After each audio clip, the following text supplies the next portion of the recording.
So I'm in my car right now after a first date, if we can even call it that. I just had to tell this story while it's still fresh and the emotions are still percolating. This guy had messaged me for several weeks on and off sporadically, usually asking if I was free last minute. Finally, he commits to 2 days in advance and says, how about Tuesday night? Great, Tuesday night works. He suggests the bar, suggests the time. I say perfect. So we're both running a little late. It's fine. It's LA. There's always traffic. I get to the bar before him and the door is locked. Because of course it's mid-December. Companies are having private parties. I don't blame him for that. But I tell him I think they're having a private event. The door is locked. There's catered food outside on the patio. Do you know of anywhere else? So he's taking forever to park, which again, LA, it happens. Finally, he walks up, not looking totally unkempt, but the vest he's wearing, I find out he's doing house renovations. Clearly he is painting in that fucking vest. So he tells me, I'm kind of new to this neighborhood. I don't really know what else is around. I had already looked in my phone while I was waiting for him. I say, I only see one bar within walking distance. Let's give it a try. Now, granted, I have had a very long day. No, a very long month, a very long quarter at work. I am so decision fatigued and tired of running the lives of grown-ass adults. But still, here I am, leading the way in this man's neighborhood. And so we get to the alternate bar. It's a little hole-in-the-wall place. I'm thinking maybe it'll be a little loud in there, not the easiest for us to have a conversation. But it's not anything super sketchy or out of the ordinary for a dive bar. But clearly, he's uncomfortable being there. I ask, do you want to get a drink? And he just kind of stands around and looks like, do I? But then I'm looking at the clientele, and I have no way to verify this, but I have a sneaking suspicion he's uncomfortable because most of the patrons are not white. And I'm like, okay, dude, I don't care if you want to stay or want to go, but for the love of God, just make a choice. And he's like, oh, we could maybe get a bottle of wine, go back to my place in my courtyard. And I'm like, how far is it? Clearly it's far enough that you had to drive here. So we start walking back. He had already told me about the shitty stuff he had to deal with today. He starts asking me about mine. And I'm just like, I gotta be honest, man. This shit is not helping. So we start walking back to the original bar where we met because they do have a little food stand where you can buy some beers and wine. And I say, okay, do you want to just grab a glass of wine or a beer here? And he's like, yeah, sure, we could do that. But can I Zelle you? He's like, yeah, I was actually running late because I forgot my wallet. Can I Zelle you for the cost of a bottle of wine? And as a disaster of a human being who loses shit all the time, if that had happened to me, which it very well could, the first thing I would have said when I rolled up late would be, I'm so sorry. I could not find my wallet anywhere. I was looking for it, but I didn't want to keep you waiting any longer. But no, he doesn't mention it then, doesn't mention it at any point in the 15 minutes we spend walking around the block. And honestly, again, I get it. Shit happens. But what gets me, what really fucking gets me, is that there's no hint of accountability whatsoever. Not one utterance of, I'm sorry, I fucked up. That's what I find inexcusable. That and the potential racism. So I literally just look at him dumbfounded. Like, seriously, bro? No, I don't want to Zelle you at this point. And he's like, oh yeah, let's just call it. And as I turn to walk to my car, he's like, oh, it was nice to meet you. And I'm like, let's be real here. Let's not pretend that this was cool. He just crosses the street, mumbling something to himself. Again, no apologies. And real talk, nothing about it shocks me. None of it.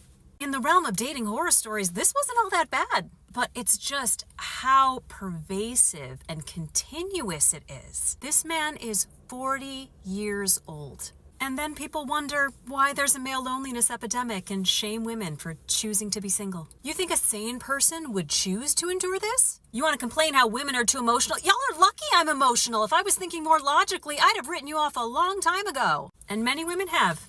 And you know what? More power to him. Because I don't begrudge any woman who doesn't want to spend her Tuesday night doing this.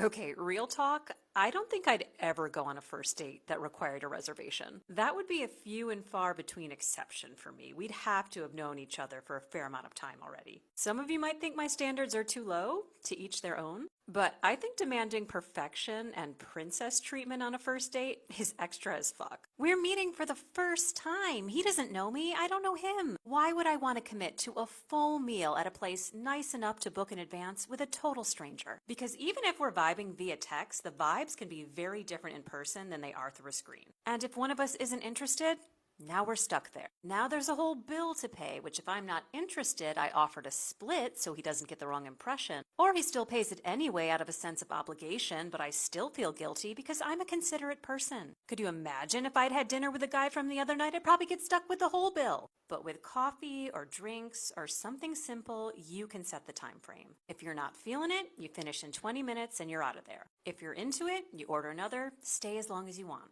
To me, that's an ideal first date. Yes, on a Tuesday, or another weekday, or on the weekend. Literally, whenever I'm free and can make it work. Because I'm a busy person. I have a lot going on. I lead a very full life that does not revolve around meeting men. If going out on a weeknight sounds odd to you ladies, maybe get out more. Or stay in if that's your thing. You do you. I won't judge. You can set the standards for your lives just like you can for your dates. I personally think we need to stop getting so bogged down in arbitrary rules and roles and start focusing more on how the person treats us when we're together. Now, some of you have pointed out that if he's messaging you sporadically, asking for last minute, he's not that serious about you. And you're right.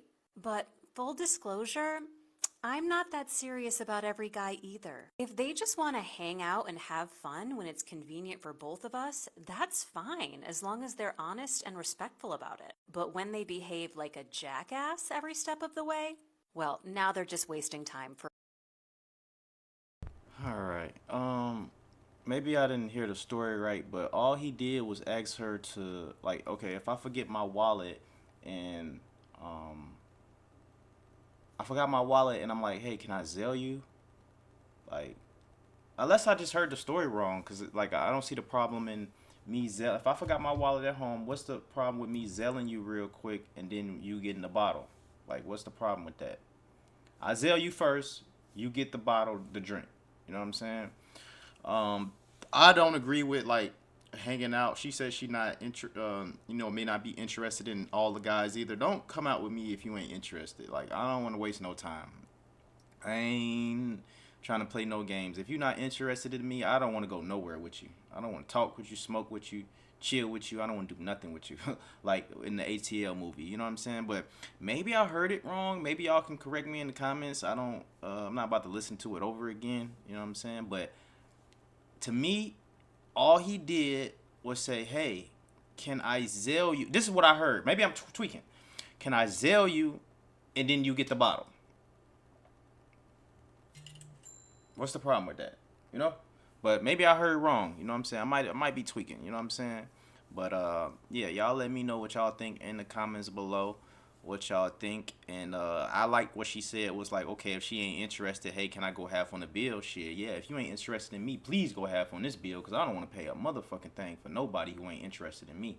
You know what I mean? I'm not really, like she said, who trying to do first reservations and shit for a first date? I'm not trying to really even, honestly, I'd rather even skip, because that's what kind of like, that's like, you know, what people do. Like, they go out to eat, but me personally, bro, I'd rather take a walk in a park with you real quick. Like, let's see if you like me first. I'm not trying to spend a dime, honestly. Quarter, penny, nothing. Shit, I damn near don't even want to drive to you, straight up. You know what I'm saying?